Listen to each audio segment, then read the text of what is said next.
Sabah everybody and welcome back to the channel. Recently I did a review for you guys on the MediaPad M5 from Huawei.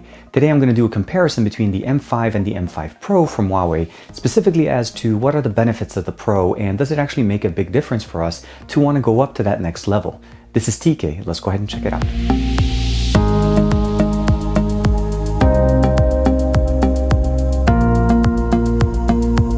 I want to start off by mentioning is that there is a third variant of this tablet. There's the M5 8.9, and 8.9 essentially is just a smaller form factor with two speakers.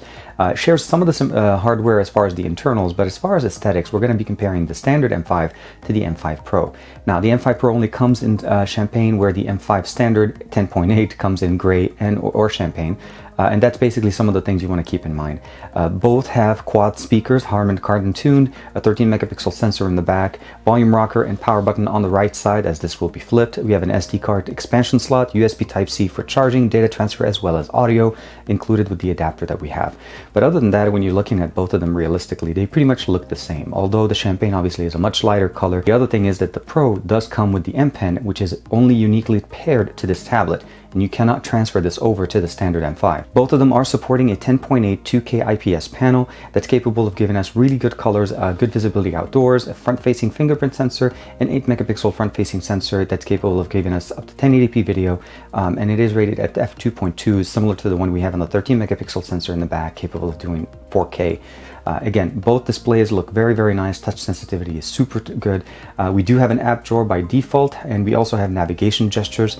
I did set them up slightly differently as I imported my profile here using the phone clone. So this also supports phone transfer as far as transferring your information from your current phone into the tablet, either be it iOS, Android, or any other device. And you can transfer your data, import it, and then of course all your content shows up in the gallery. When it comes to the CPU and the horsepower here, we have Kirin 960 powering both these devices, the 960S on the standard M5 and the standard 960 on the M5 Pro. And I'll explain to you that the main difference here is the overclock or the clock speed. 2400 megahertz compared to 2100 megahertz. Both have 4 gigs of RAM, both have 64 gigs of internal storage. Again, the display resolution is 2560 by 1600, roughly a little over 2K.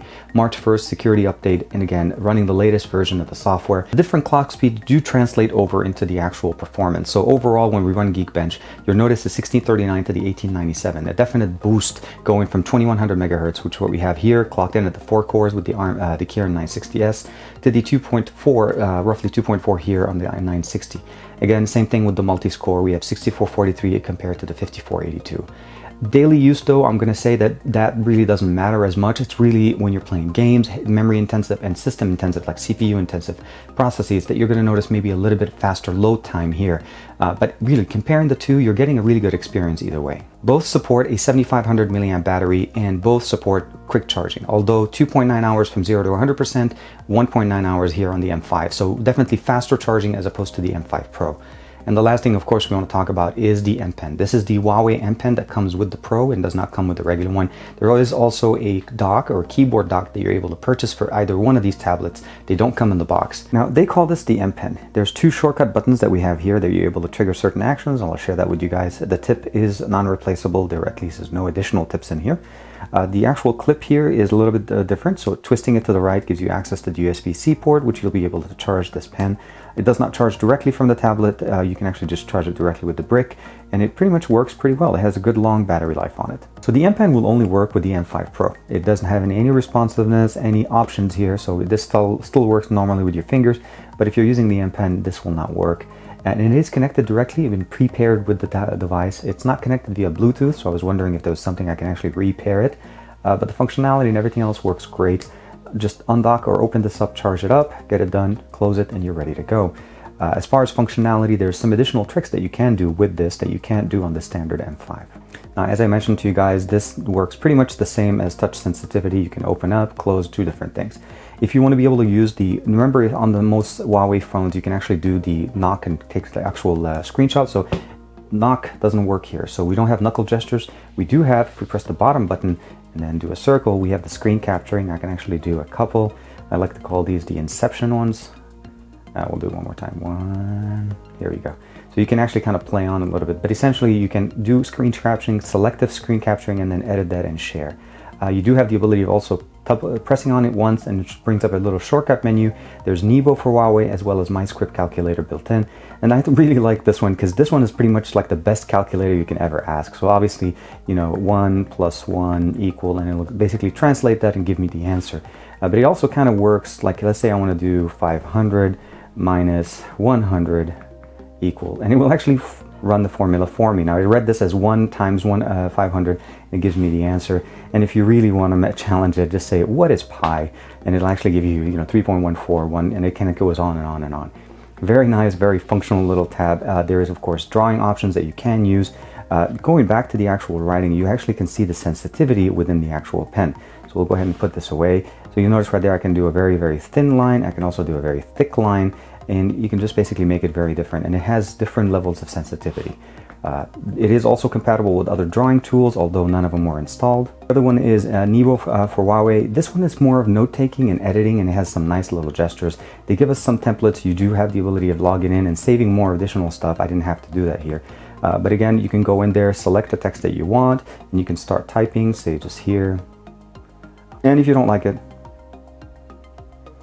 you can delete all of it. The top button really will work more with drawing applications. So this was really used as the clear button. You press and hold and scratch over and it takes things away. Last thing I want to share with you guys is that both tablets do support desktop mode. Now desktop mode is kicked off by either connecting it directly to an HDMI adapter to your TV, or you can go into the settings, turn it on, and it will turn on desktop mode for both tablets. This is EMUI desktop, but it actually is on your tablet now. You don't actually have to have it connected. Very nice, very functional. You can actually turn on, open different applications. You have full screen browsing here within Chrome. No thanks, we'll do that later. I'll minimize. You notice it does sit there, and then you're able to open it up like a normal application.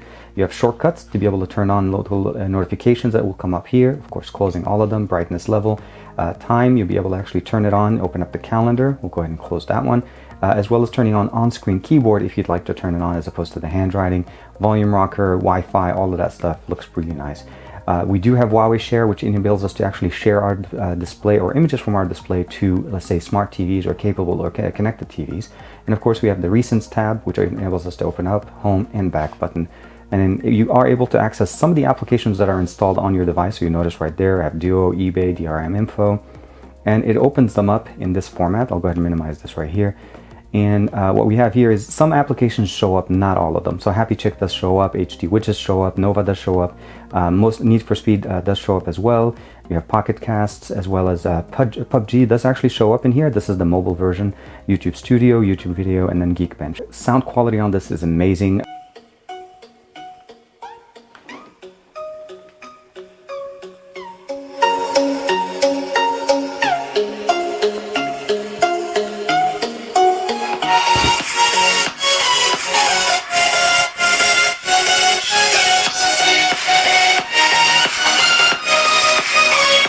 So that was picture-in-picture, of course, native to Android Oreo. So we'll go ahead and open up YouTube here, and we'll go ahead and open up Chrome, let's say on the right side. When comparing the M5 and the M5 Pro, it's going to come down really to the M Pen. And the reason I say this is if you don't really need the M Pen, the difference in CPU speed isn't so great that you're going to basically say, oh my God, this is a lot faster. Daily use, YouTube watching, just normal media consumption, I think both these tablets will do very well. When you start pushing the envelope and trying to play heavier games, you are going to basically notice the slight increase in performance as you have a higher clock speed on the same CPU. The 960S on the M5 and the 960 on the M5 Pro. So I think that's what you really should kind of frame your usage or your consideration. If you're looking for the top of the line M5, the Pro is it. I wish the keyboard or the pad keyboard option came in with the bag, as that's part of what the M5 Pro is supposed to be, but that's a separate accessory that you can purchase, and you actually can use that on the M5 as well, as they both have the little pogo pins at the bottom. Now the pen does add additional functionality, and it works really good in desktop mode, as when you're using it without the pen, your fingers having to kind of compensate for that specific or precise touch sensitivity, where the M Pen actually provide all of that really out of the box. So if money is not a concern for you, I would definitely recommend you going with the Pro. If you're looking to be able to get the best performance and the best value out of the 3 different tablets that Huawei put out this year, I still think the M5 is the sweet spot, as at $350, the fast charging and all the functionalities that you're getting out of it, it kind of just gives you the best of all 3 of these tablets at a really good price. Let me know what you guys think in the comments below, like and subscribe as usual. And again, I've done a couple other videos as far as a review of the M5 and an unboxing, and I'll give you guys links to those in the description below. Thank you very much for the support. As always, I wouldn't be here without you. I'll see you guys in the next video.